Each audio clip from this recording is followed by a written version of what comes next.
Hello, welcome back to the channel math supervision. मैं मुकेश यादव एक बार फिर से आपके लिए लाया हूँ एक्सरसाइज 1.1 की आगे की प्रॉब्लम्स एकदम यूनिक कॉन्सेप्ट के साथ, जो कि आपके आने वाले बोर्ड एग्ज़ाम 2025 के लिए बहुत ही बेनिफिशियल होंगी। इसलिए वीडियो को बिल्कुल स्किप ना करें और पूरा देखें। साथ ही में अगर आप चैनल पर नए हैं तो प्लीज़ चैनल को लाइक और सब्सक्राइब करें, साथ में अपने दोस्तों के साथ शेयर करें और वीडियो देखने के बाद उसका फीडबैक ज़रूर दिया करें ताकि हमको आगे वाले वीडियो में उसमें सुधार कर सकें। तो कंटिन्यू करते हैं आज का session relation and function exercise 1.1। ठीक है, तो ये प्रॉब्लम नंबर 1 की तीसरी प्रॉब्लम है। कह रहा है एक सेट है जिसमें एलिमेंट्स हैं 1 से लेकर 6 तक और इसमें एक रिलेशन डिफाइन है r equals to x comma y such that y जो है भाज्य है x से। ठीक है, अच्छा हम शुरुआत से ही पढ़ा रहे हैं, जब से हमने शुरू किया है रिलेशन एंड फंक्शन तब से बता रहे हैं अगर किसी भी सेट में रिलेशन डिफाइन करना है तो उसका क्या निकालते हैं, कार्तीय गुणनफल, दैट इज़ कार्टेशियन प्रोडक्ट। अगर 2 सेट हैं तो उनका निकाल लेंगे, सिंगल सेट हैं तो उसी का निकाल दो, उसी का उसी के साथ। तो यहाँ a क्रॉस a निकाला तो कार्तीय गुणनफल निकालने में हमको महारत हासिल है। पहला लिखो फिर उसके बाद क्रॉस लगाओ, फिर से ही लिखना है तो फिर से a के अवयव लिख दिए। अब एक का कनेक्शन 1 के साथ, एक का कनेक्शन 2 के साथ, ऐसे एक का सबके साथ होगा 6 तक चला गया। ऐसे 2 का कनेक्शन 1 के साथ, फिर 2 का कनेक्शन 2 के साथ, ऐसे 2 का सबके साथ होगा कहाँ तक, 6 तक। ऐसे 3 का रहा होगा 1 के साथ, 3 का 2 के साथ, फिर डॉट डॉट डॉट कहाँ तक, 3 का 6 के साथ। ऐसे 4 का रहा होगा, ऐसे 5 का 6 का, फिर ये लिख दिया यहाँ पे 6 का 1 के साथ, 6 का 2 के साथ, 6 का कहाँ तक एंड सो ऑन 6,6। ठीक है, अब हमको इस कार्तीय गुणनफल ये हमको मन में कर लेना है। ये हमने दिखा दिया यहाँ पे, तुम्हारा रफ कार्य है। ठीक है, ये दिखाना नहीं है, ये क्या है तुम्हारा रफ कार्य है। ठीक है, हमको ये चीज़ नहीं लिखनी है, हमको केवल आर लिखना है। क्या लिखना है, आर। आर की बात करते हैं। आर भैया क्या कह रहा था, कह रहा था कि यार में x कामा वाई टाइप के होंगे और y भाज्य है x से, मतलब बाद वाला एलिमेंट पहले वाले से क्या होगा, भाज्य होगा। तो देखते हैं भैया कैसे लिखेंगे। हमने पहला एलिमेंट लिखा 1 कामा 1। ठीक है, a में है भी 1 कामा 1। देखो a वाला 1 इससे क्या होगा, भाज्य होगा। ऐसे 2 कामा 2 भी लिख लेंगे, a वाला 2 इससे डिविजिबल है, मतलब प्रत्येक नंबर स्वयं से क्या होती है, भाज्य होती है। तो 6 तक ये लिख लिए। अब हमने 1 से शुरुआत की थी, अब देखो 2 क्या होगा, 1 से डिविजिबल होगा। ऐसे सारी नंबर, दुनिया की हर नंबर क्या होती है, 1 से डिविजिबल होती है। लेकिन a में अवयव कहाँ से कहाँ तक है, 1 से ले तक 6 तक। तो 1 कामा 2 लिख लिया, 1 कामा 3, 3 भी 1 से डिविजिबल होगा, 4 भी, 5 भी, 6 भी। ठीक है, अच्छा डिविजिबल होने का मतलब क्या होता है, उस नंबर को जब हम इस नंबर से भाग करेंगे तो एक पूर्णांक मिलेगा। अब ऐसा मत कर देना भैया, क्या ये मत कर देना कि 2/4, सर ये भी तो डिविजिबल है, आंसर आएगा 1/2। अरे ये आंसर कहाँ आ रहा है, ये तो भैया 0.5 है। ठीक है, 0.5 है। डिविजिबल होने का मतलब होता है जब हम भाग करेंगे तो एक पूर्णांक मिलेगा। 4 से 2 को भाग करेंगे तो 2 दूना 4।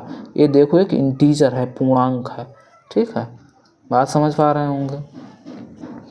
तो ठीक है, ऐसे नहीं लिख देना है, ये रफ है।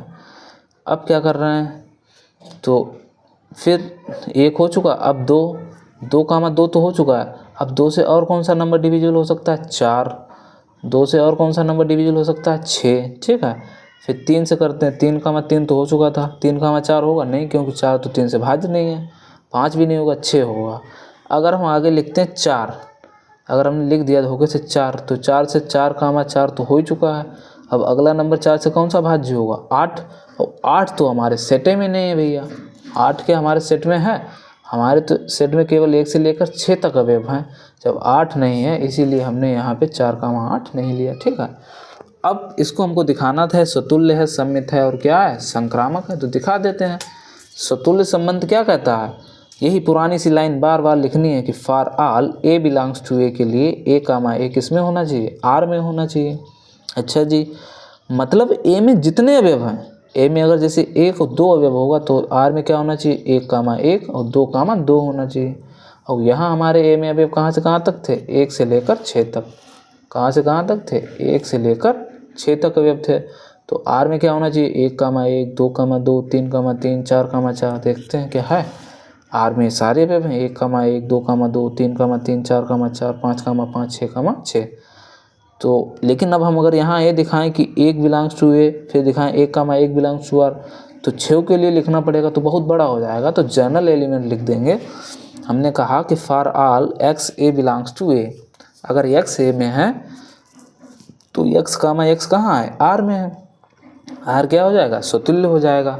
अब सम्मित संबंध की बात करते हैं। सम्मित संबंध क्या कहता है, अगर ए कामा बी ए में है तो ए कामा बी आर में है, तो इसका उल्टा होना चाहिए, बी कामा ए किस में होना चाहिए, आर में होना चाहिए। अब सम्मित को देख लो, यहाँ हमने देखा कि 1 कामा 2 क्या है, आर में है, लेकिन इसका उल्टा क्या 2 कामा 1 आर में है, नहीं है। 2 कामा 1 कहीं है ही नहीं, इसमें पूरे रिलेशन में नहीं है। 2 कामा 4 है, 2 कामा 1 नहीं है, तो हम लिख देंगे 2 कामा 1 आर में does not belongs to R, अतः आर क्या है, सम्मित नहीं है। हमने 1 कामा 2 लिया, आप और कुछ ले सकते हैं, जैसे हम ले लेते हैं 3 कामा 6, हम कह देंगे कि 3 कामा 6 बिलोंग्स टू ए। अब इसका उल्टा क्या 6 कामा 3 है आर में, है ही नहीं, 6 कामा 3 नहीं है।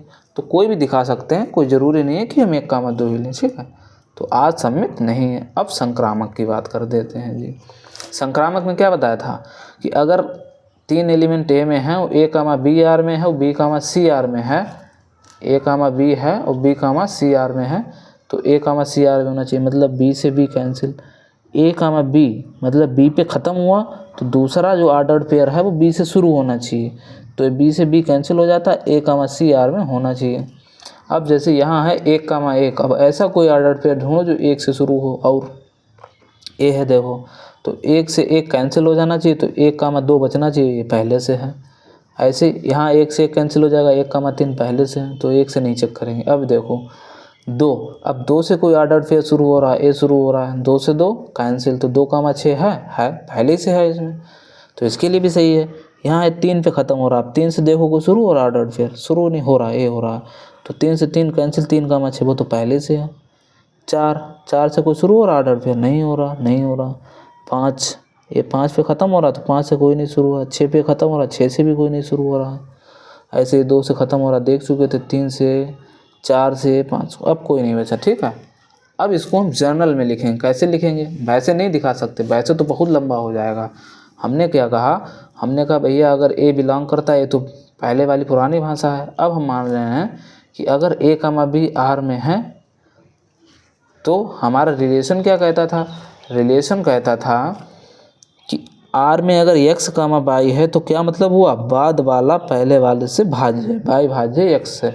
तो हमने यहाँ क्या लिखा है भैया, हमने लिखा है कि ए comma b belongs to are. इसका मतलब क्या हुआ, बी जो है वो ए से भाज्य होगा, मतलब b is divisible by a, that is equation first. इसको हमने इक्वेशन से बोल दिया, पहली बोल दिया। अब हम मान रहे हैं कि बी कामा सी आर में है, इसका मतलब क्या है, सी भाज्य है बी से, सी इज डिविजिबल बाई बी से इक्वेशन 2। अब हम क्या कर रहे हैं, 1 और 2 की मल्टीप्लाई कर रहे हैं इन दोनों की। हालांकि आप भाषा लिखेंगे कि समीकरण 1 व 2 की गुणा करने पर, ठीक है। क्या हो जाएगा, तो दोनों की मल्टीप्लाई कर दी, बी से बी कैंसिल, सी अपान है। भैया यहाँ ये दोनों थे, हमने मल्टीप्लाई की, हमको क्या मिल गया, सी अपान है। सी अपान है का मतलब क्या हुआ, सी भाज्य है ए से, सी भाज्य ए से, इसका मतलब ए कामा सी आर में होगा, यही तो मतलब होता है। ए कामा सी आर में मतलब क्या है कि सी जो है वो भाज्य ए से, इसका मतलब आर क्या है, संक्रामक है। समझ में आ गया होगा, ठीक है। अब आगे देखते हैं। अब कह रहा है, चौथी प्रॉब्लम है कि समस्त पूर्णांकों के समुच्चय z में r equals to x comma y such that x minus y एक पूर्णांक है। मतलब r क्या रिलेशन है कि x कामा वाई तरीके के अवयव होंगे, और जब x को y से घटाएंगे तो हमको एक पूर्णांक मिलेगा। तो सबसे पहले पूर्णांक जान लेते क्या होते हैं। पूर्णांक मेरा पूर्णांकों का समुच्चय z है, तो z क्या होगा, इसमें माइनस अनंत से लेकर प्लस अनंत तक सभी संख्याएँ होंगी, लेकिन पूर्णांक के रूप होंगी। माइनस अनंत मतलब -2, -1 इससे पहले रहा होगा, -10, -50, -90, इधर प्लस में 0, 1, 2, 3। अब बटे वाली मत सोचने वाला, पूर्णांक का मतलब होता है पूर्ण अंक, इंटीजर, ठीक है। अब हम क्या कर रहे हैं, आर को डिफाइन करेंगे। अब ना तो हम आर लिखेंगे और ना ही जेड लिखेंगे, तो लिख दिया, ठीक है। हमको ये दिखाना स्वतुल्य संक्रामक सम्मित है कि नहीं। तो सबसे पहले हेडिंग डाल लेते हैं हम, क्या, स्वतुल्य। स्वतुल्य की बात क्या करेगा ये, ठीक है, स्वतुल्य। देखो जी, स्वतुल्य में क्या कहता है कि for all A belongs to A के लिए ए कामा ए किस में होना चाहिए, आर में होना चाहिए, यही तो कहता है। अच्छा, अब हम क्या करेंगे भैया, दुनिया का कोई भी एलिमेंट ले लो जेड का, मान लो तुमने 2 ले लिया, तो 2,2 क्या आर में नहीं होगा? बिल्कुल होगा। क्यों? वो कह रहा है आर में इस तरीके का अवयव होगा कि अगर उन दोनों को घटाएं तो एक पूर्णांक मिले। तो जेड में जितने भी अवयव हैं, अगर हम 2,2 लेंगे तो 2 में से 2 जाएगा तो 0 मिलेगा, 3 में से 3 जाएगा 0 जाएगा। और सुतुल्य क्या कहता है कि जेड में जितने अवयव हैं उनका स्वयं से कनेक्शन होना चाहिए।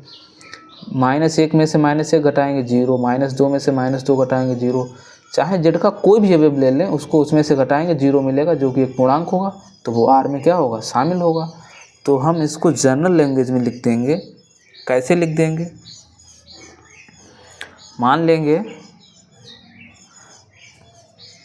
कि फॉर ऑल, जनरल लैंग्वेज में लिख देंगे for all x belongs to, यहाँ जो है भैया जेड कर लो, क्योंकि जेड हमने लिखा है, ठीक है, जेड लिखा है, हमारा सेट क्या है, जेड है। For all x belongs to z के लिए x कामा x बिलोंग करेगा R में, क्योंकि लिख देंगे x माइनस x बराबर 0, जो एक पूर्णांक है, ठीक है। मतलब जेड के जितने भी अवयव होंगे उनको जब हम स्वयं से घटा देंगे तो हमको एक पूर्णांक मिलेगा, तो आर में शामिल हो जाएगा। इसका मतलब क्या हो गया? इसका मतलब हो गया कि आर क्या है, समतुल्य है, आर समतुल्य है, ठीक है। अब आगे की बात करते हैं। अब समित की वही जनरल सी लैंग्वेज होती है कि for all a comma b belongs to z, a comma b अगर जेड में है तो बी कामा ए जेड में होना चाहिए, ठीक है। हम मान लेंगे कि x कामा बाई आर में बिलोंग कर रहे हैं। अगर x कामा बाई आर में है तो भैया x माइनस बाई क्या होना चाहिए, एक पूर्णांक होना चाहिए। तो वही हमने लिख दिया, इट इम्प्लाइज दैट जब x में से बाई को घटाएंगे तो हमको क्या मिलेगा, एक पूर्णांक मिलेगा। अब समझो भैया, हम अगर 4 में से 2 घटाते हैं तो क्या मिलता है आंसर, तो ये हमारा रफ्कार है, ठीक है। 4 में से 2 घटा रहे हैं तो एक पूर्णांक मिल रहा है 2, ठीक है, ये आर में होना चाहिए।